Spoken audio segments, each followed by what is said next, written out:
Hello again, everybody. I'm Ed Robinson, and welcome to another exciting edition of Extra Base Hit. This is the program that gets you caught up on anything and everything happening around the world in Major League Baseball. On this edition of the program, we preview the divisional playoff series matchups and so much more. So sit back, relax, and enjoy the program. I want to start off with my top three storylines. I want to start off talking about the New York Mets. So you know about the Mets, right? During the regular season, started off okay between the month of March and April, had a record of 15 and 14. May was a terrible month. They had a record of 9 and 19. In the month of June, they went 16 and 8. In the month of July, they had a record of 17 and 10. In the month of August, they hit a record of 15 and 13. And then they really got going in the final month of the regular season in September with a record of 17 and 9. And then, including on the final day of the regular season, in the first game of a doubleheader against the Atlanta Braves, the first game, it was one for the ages. The Mets would come from behind to beat the Braves to clinch a wild card playoff spot. So that set the stage for the wild card series with the Mets going up against the Milwaukee Brewers. You talk about an exciting series from start to finish. Game one, they would beat Milwaukee 8-4. Game two, they would lose a close one 3-5. But in the third game, I tell you one thing, man, for people that don't like sports or people that are really interested or have somewhat of an interest in it, you are missing one of the best, if not the best time in professional sports right now. October is so much fun, especially in the month, especially in terms of sports, where you have the NFL is underway, NBA preseason is underway, the NHL season is underway, and you've got Major League Baseball, you've got the playoffs. And, man, it is truly nothing like October baseball. That Game 3 was exciting. Top of the ninth, Pete Alonso hit a 3-run home run that deflated the hopes and the dreams of Milwaukee Brewers fans that were in that stadium at American Family Field in downtown Milwaukee. It was so quiet at that stadium you could hear a pin drop. Pete Alonso, again, this is what October is all about. Memories, not just statistics, but most importantly, it's all about memories. And Pete Alonso created not only just a memory for New York Mets fans and New York sports fans, but he created a memory for all baseball fans for years and decades to come. Pete came in there, and again, you know about Pete Alonso, his profile, you know, he's a classic, old-school, vintage power hitter. Plays first base, a solid defender, but his pedigree is being a power hitter and also winning multiple home run derby championships. Pete was having a very tough year this year, but he made up for it in more ways than one in hitting that 3-run home run and helping the Mets come from behind to beat the Milwaukee Brewers 4-2.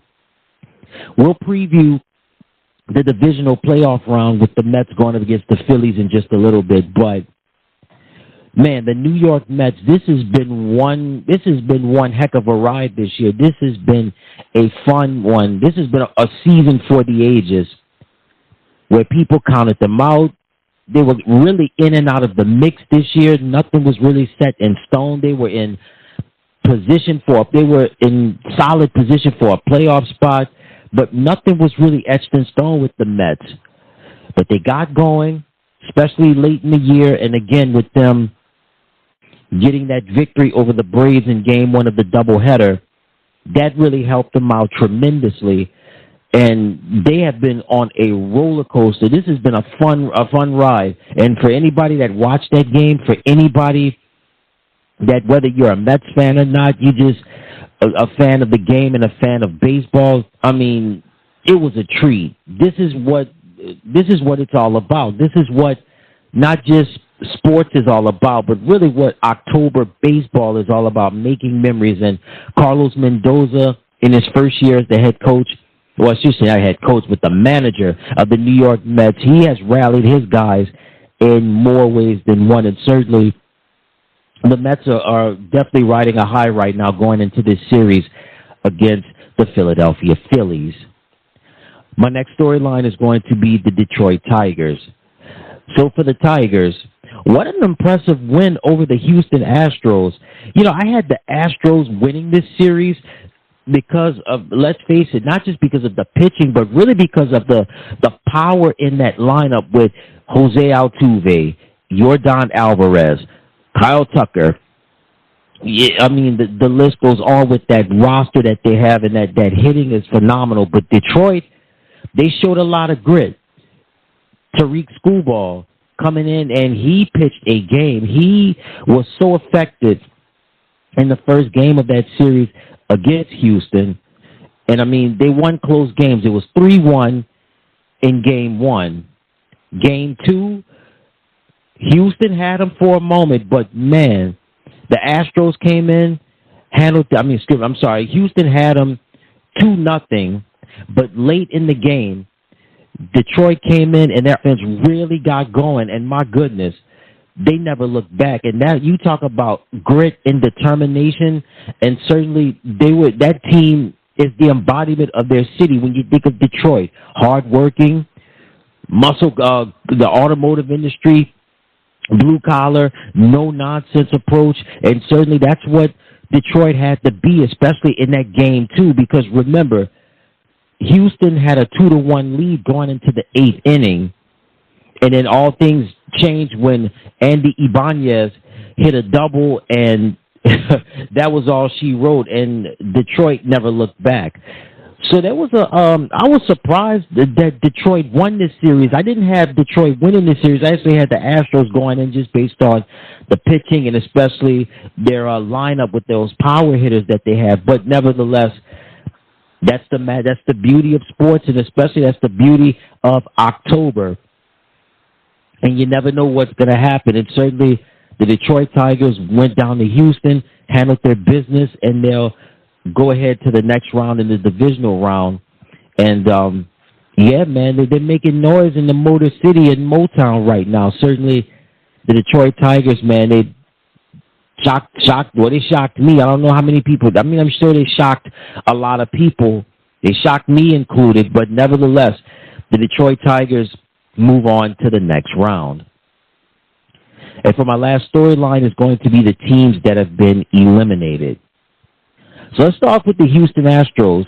Just a few seasons ago, the Astros were the World Series champions, losing a tough series to the Detroit Tigers. The Baltimore Orioles, the last couple of years, they have a young nucleus with the likes of Adley Rutschman and Gunnar Henderson and Anthony Santander. And Kansas City, the Royals handed to them close games, but the pitching was just phenomenal for Kansas City. I mentioned earlier about the New York Mets. What a wild ride it's been for the Mets, eliminating the Milwaukee Brewers. Man, it was a tough season for Milwaukee, losing Christian Yelich for the year, and they fought their way and they wound up making the playoffs. But man, the Mets they had the momentum coming into this game, and they have a lot of momentum coming in right now in this next round. And the Atlanta Braves, again, a few seasons ago, World Series champions. Offensively, the Braves, what can you say, right? Matt Olson, Austin Riley, and company, Marcell Ozuna. But the Padres represent the young rising stars on that team with Fernando Tatis Jr., Jackson Merrill, Jurickson Profar. Also, they have some tried and true vets with Manny Machado and Jay Cronenworth. And Michael King pitched very well in that series as well, in the game one of that series as well. But, man, the Braves, again, all season long, their offense was solid, but San Diego, that crowd was rocking at Petco Park, man.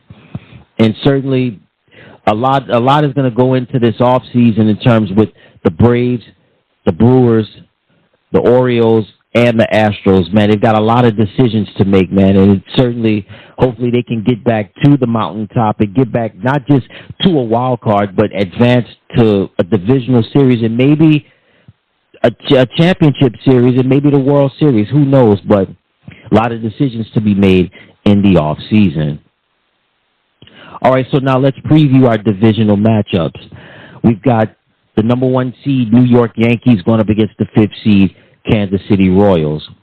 So with the Royals, they've got their pitching solid with the likes of Cole Ragans, and you've also got Vinny Pasquantino,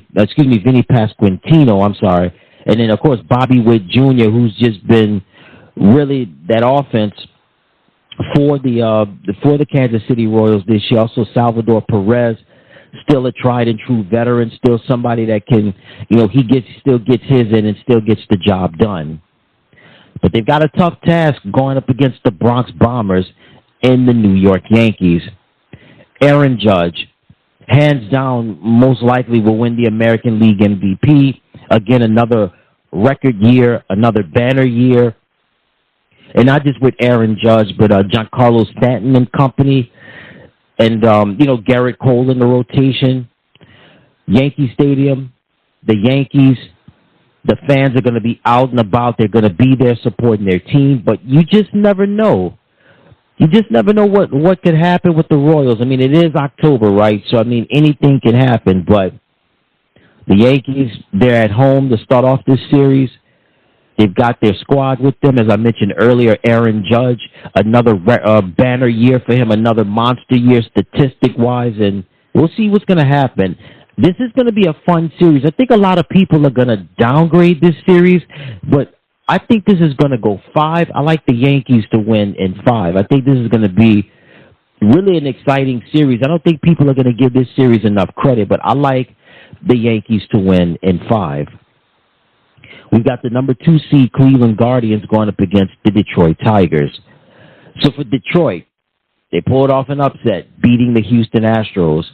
So now, good news is their next opponent is a Midwestern city. Short travel time. They go up against the Cleveland Guardians. And what a year the Guardians had with just the power hitting of Jose Ramirez and also Stephen Kwan, just to name a few. They've got the closer in Emmanuel Clase. So I think Detroit's got enough fight left in them in this series, but I think Cleveland, with the power hitting and the pitching that they have, it's going to be a little bit too much for them. I like the series to go in 4. I like Cleveland to win it in 4 games.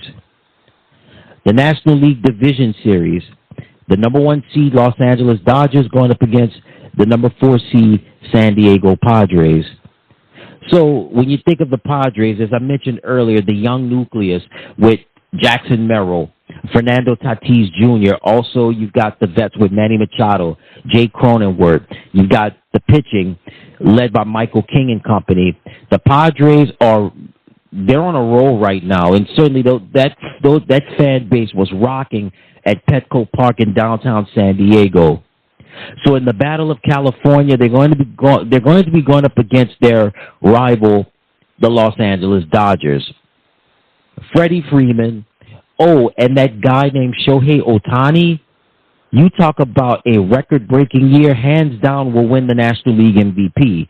The first player to be a member of the 50-50 club, to hit over 50 home runs and steal over 50 bases in a single season. The best just continues to get better, and we are watching greatness in front of us right now with Shohei Ohtani.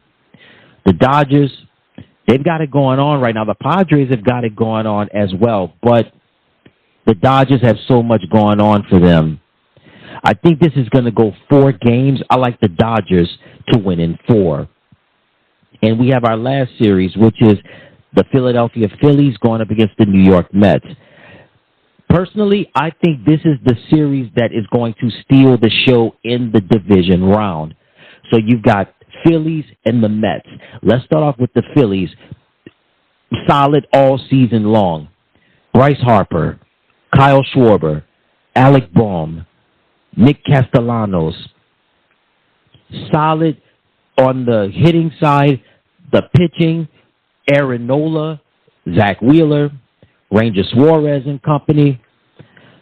What can you say about the Phillies? The Phillies are just, from top to bottom, pitching and hitting, just truly phenomenal.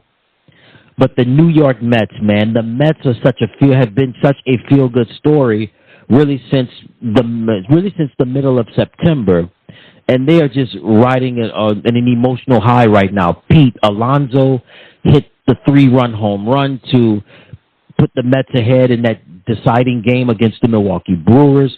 They would go on to win the series, and the Mets have just been fighting and clawing and scratching their way, and they're still alive in this series.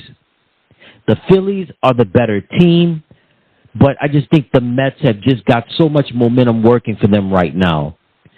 This is going to go all 5 games, but I like the Mets to win in 5 games.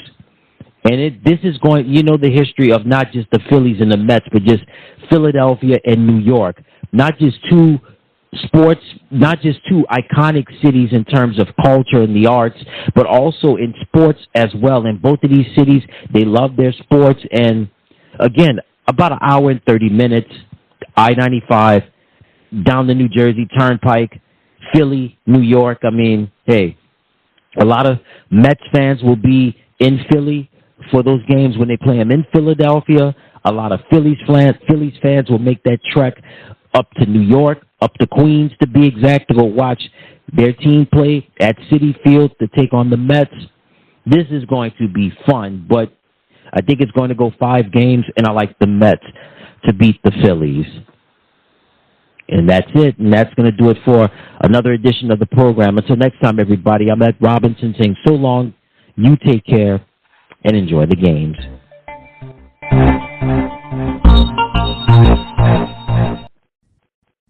Hey everybody, thank you so much for tuning into the channel.